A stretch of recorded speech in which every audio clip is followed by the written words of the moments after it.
Okay, so now that we have classified numbers, we're going to add and subtract. And guys, this is very, very, very much, you could really pretend that the I is an X. Just treat it as a variable right now because it's not going to do anything when we add and subtract them. It's basically just like a variable. So if you look at part A for explain number 2, they're adding these two complex numbers together.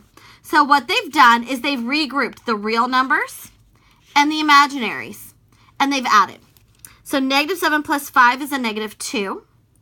If I have 2 i's and I take away 11 of those i's, I end up with a negative 9i. Okay?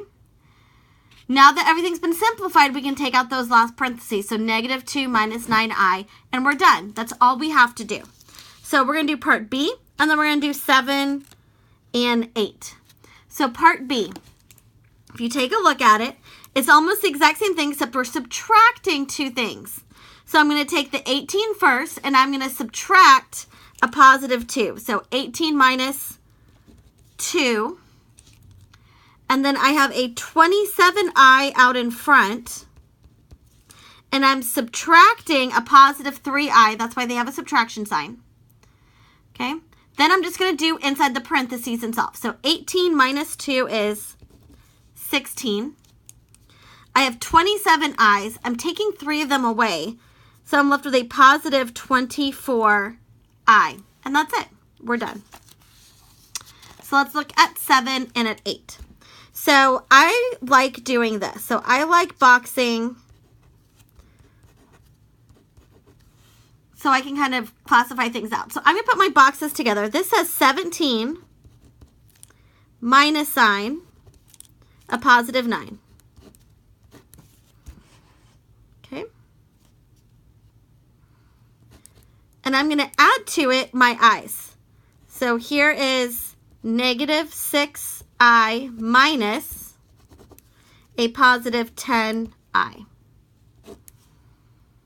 Simplify and solve. 17 minus 9 is a positive 8. Negative 6 minus 10 is a negative 16.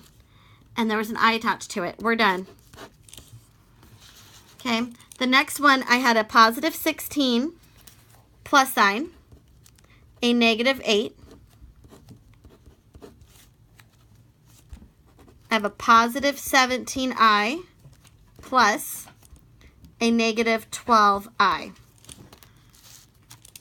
16 plus a negative 8 is basically 16 minus 8, which is 8. I have 17 i's plus a negative, which is like subtracting. So 17 minus 12 is a positive 5i. And we are done with that. All right.